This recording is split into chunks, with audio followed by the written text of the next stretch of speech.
AEW reportedly is not letting young talent perform in Las Vegas during WWE WrestleMania 41 weekend. Dave Meltzer reflects on the current state of AEW and the journey since the company's inception. A major match involving Bianca, Belair, and Rhea Ripley reportedly has been discussed for WrestleMania 41. Hulk Hogan is set to miss tonight's edition of Saturday night's main event on NBC.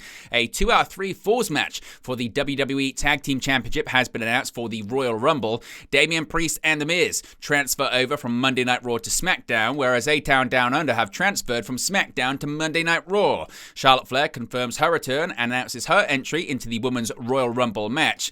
Dave Meltzer notes a continuity issue with the AEW Dynamite post-main event angle. More details on the goals and purposes of the WWE and TNA Partnership. Dave Meltzer expresses his frustration with AEW production after a Dynamite angle. Samoa Joe's rescheduled AEW in-ring return is announced for tonight's AEW Collision Homecoming, as well as a champion versus champion match scheduled for tonight's show. Plus, a TBS Championship #1 contenders match is confirmed for Collision at Daly's Place. And Michelle McCo and Mark Henry are ringside during SmackDown last night.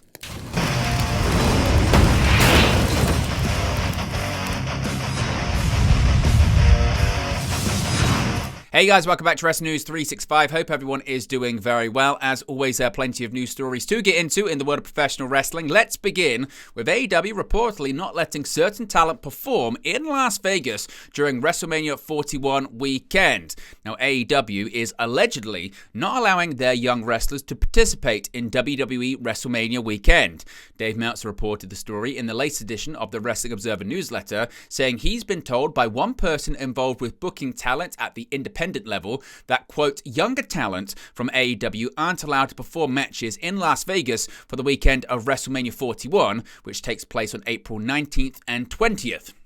Traditionally, many local and national independent promotions run shows in the same town as WrestleMania for more exposure, as wrestling fans are already in the city for the big show.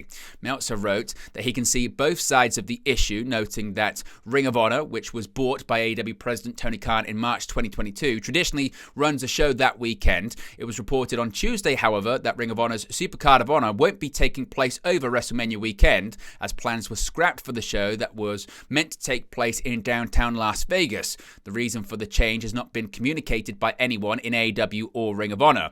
Reports stress that Supercard of Honor could take place somewhere else on a different weekend, which happened in previous years prior to Khan owning the promotion.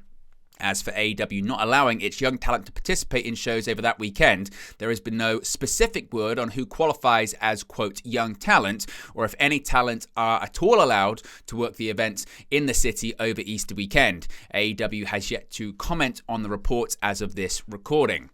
Now, what about the journey of All Elite Wrestling, and what about the issues that it's currently facing? Well, like many others, Dave Meltzer is gravely concerned about AEW's current state compared to its early years. In his Wrestling Observer newsletter, Meltzer highlighted 2 key factors that could shape AEW's direction in 2025: television ratings and public reception. Regarding television ratings, since AEW and Warner Bros. Discovery announced their multi-year media rights deal that officially launched earlier this month, reports indicate that television ratings remain strong by cable standards, despite AEW Dynamite and AEW Collision being simultaneously broadcast on TBS, TNT, and the promotion's new home, the streaming platform Max. As Meltzer recounts, in its earlier years, AEW had a lot to celebrate, as the promotion did reasonably well compared to its chief competition, WWE.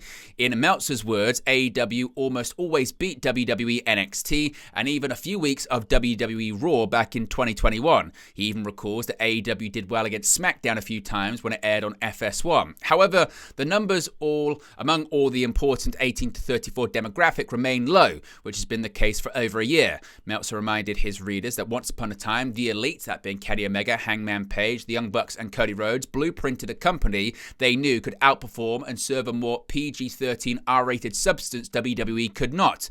Meltzer recognizes the decline in interest and acknowledges, quote, ratings lag behind actual interest levels. Since Triple H's reign of control, WWE has restored a lost feeling. With WWE's partnership expanding with TNA, the move to Netflix, more popular former free agents capturing top titles, remaining in the big stars they were before signing with WWE, and compelling storytelling, it's no surprise that to reporters like Meltzer that the WWE audience attendance is on the upswing. Meanwhile, Khan is facing some scrutiny in AEW. This includes the lack of use of original roster members Rey Fenix and Ricky Starks, the recent loss of Malachi Black, and discombobulated storylines. Khan and AEW have their work cut out for them if they can return to their unbeatable prominence from 6 years ago. Now, a bit of an update here when it comes to a major match for WrestleMania 41. A long-awaited match could finally become a reality at WrestleMania this year. Now, according to Sean Ross Sapp of Fightful Select, Rhea Ripley and Bianca Belair have often expressed their interest in facing each other in interviews, and they might finally get the chance to do so. Fightful Select are reporting they have learned that Rhea Ripley versus Bianca Belair has been discussed for WWE WrestleMania 41. Ripley and Belair have been two of WWE's top stars for the past several years, but they have largely been kept apart aside from some teasers here and there. Ripley recently regained the WWE Women's World Championship by defeating Liv Morgan at the Raw on Netflix premiere, while Belair continues to hold the WWE Women's Tag Team Championships with Naomi. Ripley was set to challenge Belair for the Raw Women's Championship at Money in the Bank 2022, but she was pulled from the match due to injury. Belair then faced Carmella instead. Since then, Belair and Ripley have only interacted a handful of times, though they worked together leading into Survivor Series 2024 as they were on the same team for the Women's War Games match. To reiterate, these are based on discussions and tentative plans and can and often do change. Now, Hulk Hogan and Hulkamania will not be running wild this evening on NBC. WWE may have fans excited for tonight's upcoming installment of Saturday Night's Main Event, but any hoping to catch WWE Hall of Famer Hulk Hogan are going to be out of luck. As reported by Dr. Chris Featherstone on X, the Hulkster will not be in attendance for the San Antonio, Texas edition of WWE Saturday Night's Main Event. While it may be natural to assume this change came as a result of the disastrous showing during the most recent installment of Monday Night Raw, where Hogan was booed by the Los Angeles crowd during the premiere episode in the Intuit Dome during a promotional segment for his Real American Beer, he is instead going to miss the show owing to, quote, family commitments. Now, a bit of an update when it comes to all of this is quite interesting. Now, Hogan, according to PW Insider's Mike Johnson, will not be appearing on the NBC special because his son Nick Hogan is getting married. Johnson's report made no mention of Brooke Hogan, recently given birth. The relationship between father and daughter has been strained over the years.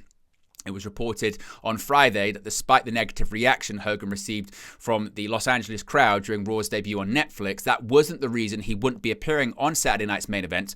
Hogan's appearances in commercials for the event had some fans scratching their heads, as fellow Hall of Famer and Saturday Night's Main Event legend Jesse the Body Ventura is also set to appear. Ventura and Hogan famously have bad blood, as Hogan admittedly blocked Ventura's attempts to unionize professional wrestling many years ago. But according to other reports, Hogan was never going to be at the show because he couldn't, because his son was getting married. Now, a big WWE Tag Team Championship match has been confirmed for the Royal Rumble. In the first since WrestleMania 40, the WWE Tag Team Championships will be defended on a premium live event, as DIY will defend against the team they defeated for the titles, the Motor City Machine Guns, at the Royal Rumble. The match was announced during a backstage segment on Friday's SmackDown, in which the Guns confronted DIY while they were talking to SmackDown General Manager Nick Aldis. Chris Sabin pointed out the champs had been ducking them for a rematch, while Shelley confirmed they'd already talked to Aldis, who granted them a title rematch at Royal Rumble. To up the ante, the match will have a 2-hour 3-fall stipulation, a match in which both teams have significant experience. DIY weren't happy with Gargano exclaiming, "Tonight sucks," after his loss to Apollo Crews earlier in the evening. The Guns, on the other hand, were victorious over Pretty Deadly, who helped DIY retain their tag team titles a couple of weeks ago, but found themselves on their own against the Motor City Machine Guns. Now, neither the WWE Tag Team Championships nor the World Tag Team Championships have been defended on a PLE since WrestleMania 40, when the two lineages were split in a massive ladder match that saw both Awesome Truth and A-Town Down Under pull down the tag team gold. Now, we've heard a lot about the transfer portal and the transfer window in WWE in recent weeks. WWE's transfer window is open and thriving, as recent brand switches like Raw's acquisition of Bayley have shown. On Friday's episode of SmackDown, the transfer window served the blue brand as well, as Nick Aldis acquired two former world champions in Damian Priest and The Miz. The Miz met Aldis in his office during the early goings of the show, and the two briefly spoke about The Miz's transfer back to Friday nights. The Miz has spent nearly a year away from the blue brand, although his last appearance on SmackDown did see him take a loss to Logan Paul in an Elimination Chamber qualifying match. His biggest immediate concern remains the Wyatt Six, who also recently moved to Friday nights. Later in the evening, Damian Priest appeared in Aldis' office as SmackDown's newest roster member. Carmelo Hayes, who expressed his frustration at the cancellation of his scheduled match against Jimmy Uso just moments before, is set to face off, and he faced off against Damian Priest later on in the evening. Priest was victorious and actually had a bit of a confrontation with Cody Rhodes after the match later on backstage. That wasn't the only transfer of the evening, because Raw have also acquired some talent. Nick Aldis has told Grayson Waller and Austin Theory to pack their bags. On the January 24th episode of SmackDown, former WWE Tag Team Champions A-Town Down Under, that being Grayson Waller and Austin Theory, spoke with The Miz backstage. The trio was seemingly about to join forces, but were interrupted by SmackDown General Manager Nick Aldis. Aldis told Theory and Waller to pack their bags as they were moving to Raw through the transfer window. Now, therefore, it looks like maybe this was a trade, and the transfer window, of course, remains open. Charlotte Flair has confirmed she's coming back and she's entering the Women's Royal Rumble. WWE teased the return of Charlotte Flair with a video vignette last week, and this week SmackDown fans heard from the Queen herself about just when she'll be making her return. In a flashy video showing Flair sipping champagne on a yacht, mixed in with clips of her famous victories, other clips of Flair throwing her opponents over the top rope, and even a reference to her father's Tear in My Eye promo, Flair declared for the Women's Royal Rumble match. Flair has been out of action since December 2023 with a serious injury sustained in a SmackDown match against Asuka. Flair tore her ACL, MCL, and meniscus during the match, but seemed to recover quickly and was often posting workout and rehabilitation videos on her social media throughout her recovery. Therefore, she's set to make her return at the Women's Royal Rumble. Now, was there a continuity issue when it came to the finish of AEW Dynamite this week? Well, the January 22nd AEW Dynamite concluded with the Death Riders once again getting the better of Cope, while FTR and the Rock and Roll Express were tied up and attacked backstage. It was a show-closing angle that Wrestling Observer newsletter author Dave Meltzer found a lot of holes in, with his biggest problem being AEW's continuity issues. The main problem Meltzer has, apart from the fact that the beatdown of Cope seemed to last forever, was that the original premise for the Death Riders angle was to have the younger members of the roster stand up to Jon Moxley and his group, elevating them in the process. However, the likes of Mark Briscoe, the Dark Order, and Top Flight were nowhere to be seen, and even though they've all been proven to be too weak to fight Moxley's group, the fact they have been dropped in favor of FTR and Cope is something Meltzer is extremely puzzled by. Powerhouse Hobbs is also someone who has been involved with the Death Riders, but despite being fresh and popular after his match with Moxley, he has been moved over to feud with Chris Jericho and the Learning Tree. As things stand, Moxley's main challengers heading into Grand Slam Australia and Revolution are Cope and Jeff Jarrett. While Meltzer can understand the Jarrett story, it doesn't look good for the company, as it implies they can't find the right balance between young and old stars, and that the company can't produce fresh new baby faces. Meltzer closed by saying that all of the segments are perfectly fine in isolation, but when they are brought together, it proves that there are serious continuity issues that need to be dealt with before things get worse. Now, a bit of an update here when it comes to the partnership between WWE and TNA Wrestling. Since the monumental announcement that WWE and TNA have formed a multi-year partnership, much of note has occurred. From the live episode of TNA Impact, the first live episode in 8 years, during which NXT superstar Cora Jade made spellbinding hints about pursuing a shot at the Knockouts World Championship, to former WWE star and former X Division champion Mustafa Ali officially signing with TNA, to social media sensation Joe Hendry recently winning the TNA World Championship, it's clear that the prohibited portal will now provide exceptional opportunities for fan favorite TNA and NXT stars. Dave Meltzer of the Wrestling Observer newsletter analyzed what he believes are the goals and purposes behind this historic deal. He provided 5 points, noting that the WWE/TNA alliance offers greater visibility to the now Canadian-owned promotion. While Meltzer argues that there are several reasons for the partnership, he believes that with WWE's assistance, TNA could be viewed as the second largest promotion in the industry. Of course, pay-per-view and television viewership does not compare to AEW, which, since its inception, has garnered a second-place position to WWE. If TNA could secure a deal with a stronger channel in the United States, this could lead to higher ratings. Conversely, in Canada, TNA broadcasts have more significant presence. Next, Meltzer mentioned the possibility of WWE acquiring TNA in the future, although this idea was considered by Tony Khan previously, which we'll talk about in another video today. Meltzer indicated that as currently structured, it would be challenging for TKO to purchase another wrestling organization until 2028. This follows the recent class action lawsuit by retired MMA fighter Kung Lee against UFC, which alleged the company monopolized its position to offer its fighters, lower its fighters' pay and limit their offers from other promotions. UFC settled the lawsuit for $375 million in September, while those familiar with the situation believe the ultimate goal may be for WWE to own TNA as a separate entity. This is unlikely to happen anytime soon. Now, other additional points, Meltzer's third and fourth points go hand in hand, highlighting international television exposure and long-standing alliances that will benefit both companies involved. WWE's objective at this stage is to ensure that AEW, their top competitor, does not secure any international television deals that could arise after WWE announced their streaming deal with Netflix. AEW, which increased its visibility via streaming platforms like Max and Triller TV internationally earlier this month, continues to enhance its global exposure. WWE reportedly wants TNA to surpass AEW in its runner-up position. Soon, WWE is expected to discuss a deal with Sony 6 in India. TNA already has a multi-year agreement with Eurosport India, which Meltzer noted might not be able to be in play. Decisions on that should be clarified within the next few months. Comparatively, those who lived through and witnessed WWE's past partnerships may not view this partnership with TNA excitedly through rose-colored glasses. As many know, previous alliances with the global juggernaut did not end well for the other parties involved.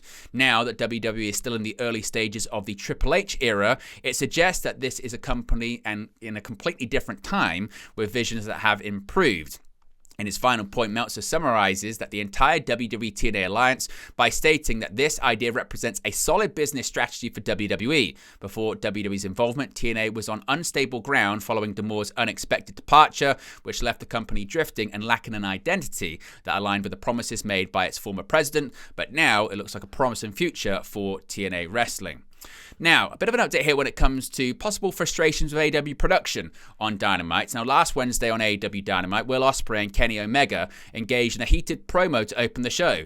Despite the aerial assassin claiming he had changed since the last time they fought, there was no longer affiliated with the Don Callis family, Omega could not forgive Ospreay and refused to offer him help going forward. That said, before things escalated further, Omega and Ospreay were attacked by the Don Callis family, leading to both men to reluctantly help each other. Although Omega and Ospreay got the better of the attackers and ended the battle by performing 2 incredible moonsaults, Dave Meltzer explained to the Wrestling Observer newsletter that there was one major problem with the segment. Quote, "The problem is that the cameras pretty much missed the Omega moonsault and the shot was very far away on the Ospreay one. Okay, people miss shots in every promotion's television show, even though the entire segment built to that spot. My thought was they'll at least show a replay coming back from the break, and they eventually did an hour later. If this was WWE or the NFL or NBA for that matter, and something that spectacular took place, it would be put over like crazy on the broadcast and would be shown a minimum of 3 times with different angles immediately," end quote. Meltzer also mentioned how Ospreay and Omega have spent their careers subjecting their bodies to physical pain due to their love of wrestling and risk serious injury by performing those moonsaults on Wednesday. He added it was even more dangerous because Omega performed the maneuver just a few weeks following his return from diverticulitis.